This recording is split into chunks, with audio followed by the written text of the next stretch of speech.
Excelentíssimo senhor presidente, Dr. Sidney Beraldo, excelentíssimo senhor relator, Dr. Antônio Roque Cittadini, cumprimento também a senhora conselheira, a doutora Cristiana e os demais conselheiros. Aproveito para cumprimentar a representante da Procuradoria da Fazenda do Estado, a doutora Jéssica Couto, e estendo meus cumprimentos também à Procuradora-Geral do Estado, a doutora Inês Coimbra.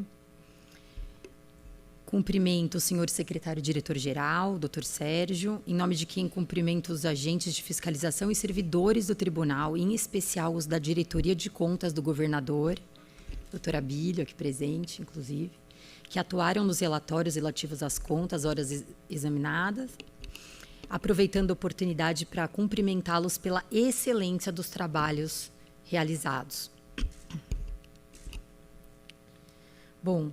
conforme parecer apresentado nos autos, o Ministério Público de Contas opina pela emissão de parecer prévio desfavorável às contas em exame, e eu gostaria de aproveitar esse momento, essa sustentação oral, para reiterar os termos do parecer ministerial, exarado nos autos, mas também para tecer algumas breves considerações sobre os principais motivos considerados pelo Ministério Público para a manifestação pela irregularidade da matéria. São eles: falhas relativas à utilização do Fundeb, aplicação irregular de recursos da saúde, falhas relativas à renúncia de receitas, ineficiência na gestão da dívida ativa e, por último, descumprimento de recomendações e determinações desta Corte emitidas no parecer prévio às contas do governador de 2021. Bom, quanto ao primeiro tópico, quanto às falhas relativas à utilização do Fundeb, o Ministério Público notou a instrução demonstra que houve uma utilização de apenas 92,73% do Fundeb do exercício de 2021 em afronta ao artigo 212-A, caput da Constituição Federal, e também ao artigo 25 caput da Lei 14.113 de 2020, além da jurisprudência consolidada dessa Corte. No caso concreto, a instrução revela que o Estado destinou 80,31% dos recursos do Fundeb aos profissionais da educação básica, em efetivo exercício, cumprindo, portanto, o percentual constitucional, mas, por outro lado, apenas 92,73% dos recursos do Fundeb foram utilizados, restando um saldo a aplicar de R$ 1.825.693, e tal percentual, no entender do Ministério Público de Contas, refere-se às seguintes glosas: restos a pagar de 2022 não quitados até 30 de abril de 2023, no valor de R$ 59.283, um saldo em contas da APM, no valor de R$ 400.287, e, nosso entender, um valor mais importante, gastos com inativos da educação, no valor de R$ 1.366.123. Quanto aos gastos com inativos, convém mencionar que, ao apreciar as contas do governador no exercício de 2018, o tribunal reconheceu que as despesas com aportes para cobertura de insuficiência financeira não poderiam ser admitidas na aplicação do Fundeb, e, na oportunidade, fez uma modulação dos efeitos da decisão para que houvesse uma adaptação gradual até o exercício de 2024.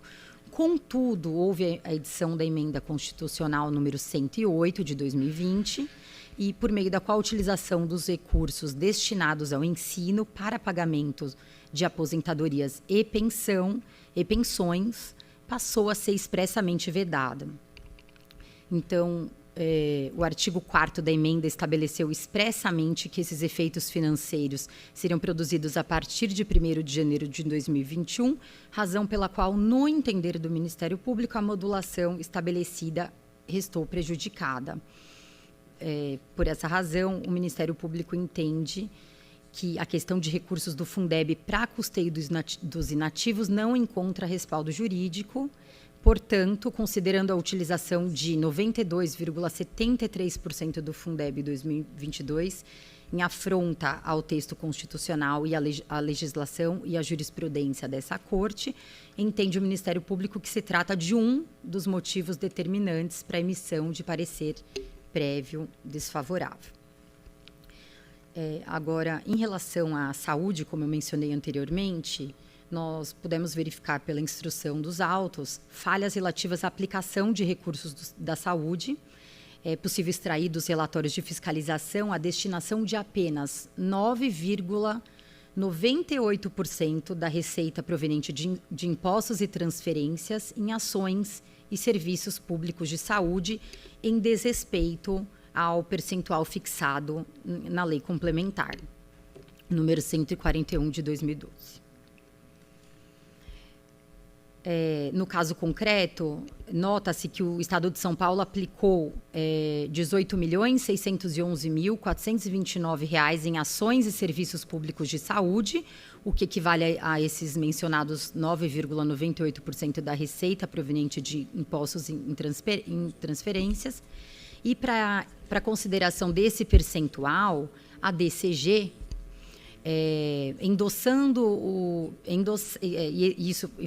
e esse cálculo foi endossado ainda pelo setor de cálculos da TJ, ela considerou os seguintes ajustes. Glosa de despesas realizadas com recursos não movimentados do Fundes e sem responsabilidade específica da Secretaria de Estado de Saúde. Glosa de despesas sem responsabilidade específica da Secretaria de Estado de Saúde. Eu não vou aqui me aprofundar, porque tudo isso está explicitado nas razões do nosso parecer, e tem outros pontos importantes que eu gostaria de mencionar ainda nesse tempo. Glosa de despesas desvinculadas do Plano Estadual de Saúde. E aqui eu gostaria apenas falar que a análise dos instrumentos de planejamento utilizados no âmbito do SUS, conforme demonstrado pela instrução, indica um desrespeito a diretrizes da Lei Complementar número 141 de 2012, e eles devem ser expurgados, aí, portanto, do cálculo de aplicação na saúde. Também, de acordo com a DCG, foi verificada a duplicidade de exclusão em despesa intra-orçamentária e demais deduções, bem como a exclusão indevida de cancelamento de restos a pagar. E após esses ajustes mencionados, a aplicação em ações e serviços públicos de saúde atingiu o percentual de 9,98%, o que corrobora a rejeição dos presentes demonstrativos em virtude do desrespeito ao artigo 6º da Lei Complementar número 141 de 2012. No mais,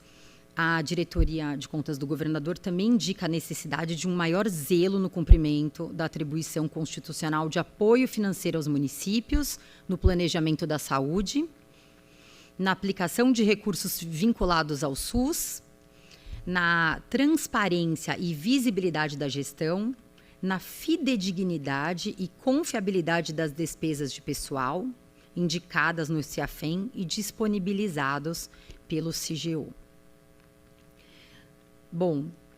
dentre os pontos elencados pela fiscalização, merece especial destaque o descumprimento em 2022 de importantes metas do Plano Estadual de Saúde, quais sejam a redução da mortalidade infantil e materna, ampliação do acesso das mulheres às ações de prevenção e detecção precoce do câncer de colo de útero e do câncer de mama, cobertura vacinal preconizada para crianças menores de 2 anos de idade, acesso oportuno de medicamentos em farmácias ambulatoriais, redução do tempo de regulação da urgência, emergência, interhospitalar, eficiência no uso dos leitos hospitalares e emprego de tecnologias de inovação em saúde. A par de tais considerações, o Ministério Público de Contas, além de ratificar todas as propostas realizadas pela DCG, sugere a emissão de algumas recomendações também indicadas no corpo do parecer. Um outro aspecto que o Ministério Público considerou muito importante para manifestação pela irregularidade são as falhas relativas à renúncia de receitas. Em resumo, o Ministério Público notou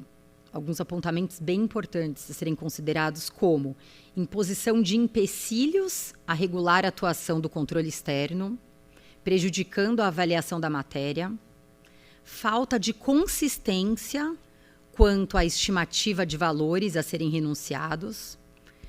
falhas sob o aspecto de controle e estagnação do plano de ação proposto em 2017.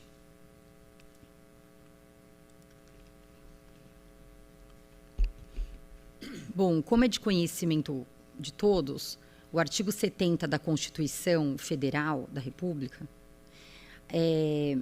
estabelece que a fiscalização quanto a renúncias de receitas é competência constitucional expressa do controle externo exercido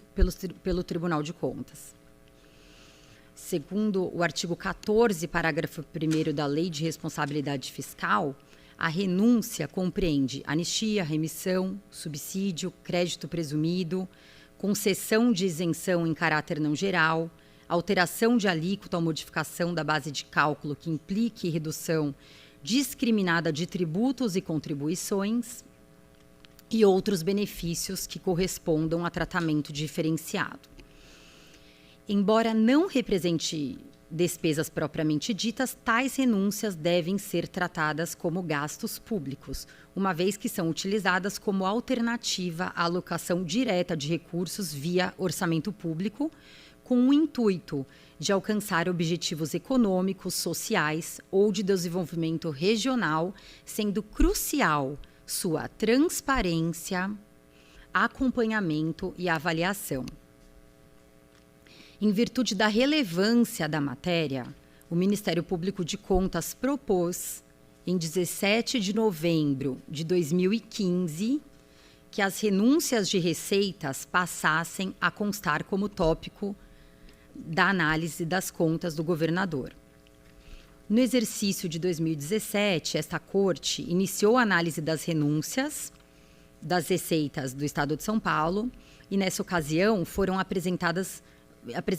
expressivos achados de auditoria, como a concessão de benefício por mero decreto, desrespeito aos requisitos impostos na Lei de Responsabilidade Fiscal, concessão de renúncias sem autorização do CONFAS e insuficiente controle sobre os benefícios concedidos.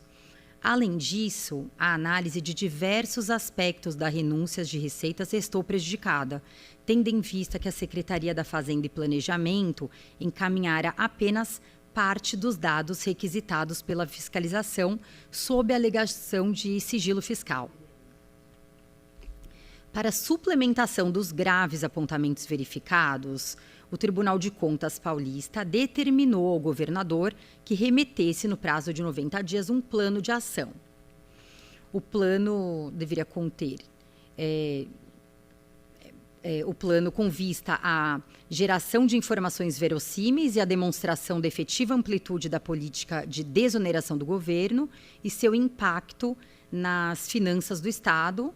Além disso, deveria conter também um cronograma de implantação das imprescindíveis alterações procedimentais e estruturais nos diversos setores envolvidos com a concessão dos benefícios. O plano apresentado pelo Estado previa, inicialmente, que suas ações fossem cumpridas até 2019. Como será visto, contudo, houve um descumprimento e sucessivas revisões de prazos e de ações, com consequências negativas para a atuação do controle externo. Ou seja, a maior parte dos problemas continuou a ser observada nos anos seguintes à apresentação do plano, notadamente a falta de transparência em torno dos benefícios concedidos e o desrespeito às premissas da Lei de Responsabilidade Fiscal.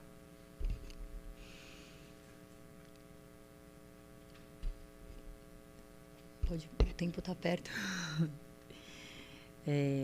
Bom, nesse horizonte, vale reforçar que, embora os pareceres do tribunal referentes aos exercícios das contas de 2018 a 2021 tenham sido favoráveis, as impropriedades ligadas à renúncia de receitas foram sempre incluídas no campo das ressalvas e determinações dessa Corte. Ao todo, o tribunal emitiu 52 determinações e 47 recomendações relacionadas à temática de renúncias de receitas nas análises das contas entre 2017 e 2021. Bom, eu poderia aqui me estender, tinha até preparado, mas até pelo tempo, é possível verificar, portanto, a inadequada gestão das renúncias de receitas, né? Além do reiterado desprezo às recomendações e determinações exaradas por essa Corte e, principalmente, a imposição de empecilhos a regular a atuação do controle externo no exercício das suas competências institucionais. O Ministério Público, como já fizera nos anos anteriores, entende que a matéria deve, por esses motivos, ser tratada como determinante para a emissão de parecer prévio desfavorável às contas anuais em apreço. Adicionalmente, em virtude do reincidente descumprimento das determinações emitidas por essa Corte sobre a temática renúncia de receitas, bem como pela sonegação de documentos e informações necessários para o pleno exercício do controle externo, pugna-se pela aplicação das multas previstas no artigo 104, incisos 5 e 6 da Lei Complementar Estadual número 709 de 1993. Por último, brevemente, gostaria apenas de mencionar irregularidades também relativas à dívida ativa. É possível notar da instrução a ineficiente gestão da dívida ativa, caracterizada pela inadequação de procedimentos e controles para inscrição e cobrança de créditos do Estado, acarretando prejuízo ao financiamento de importantes políticas públicas. Tendo em vista os aspectos indicados no parecer do Ministério Público de Contas e ainda as considerações elaboradas pela fiscalização envolvendo os desajustes no reconhecimento contábil da perda por irrecuperabilidade do ativo,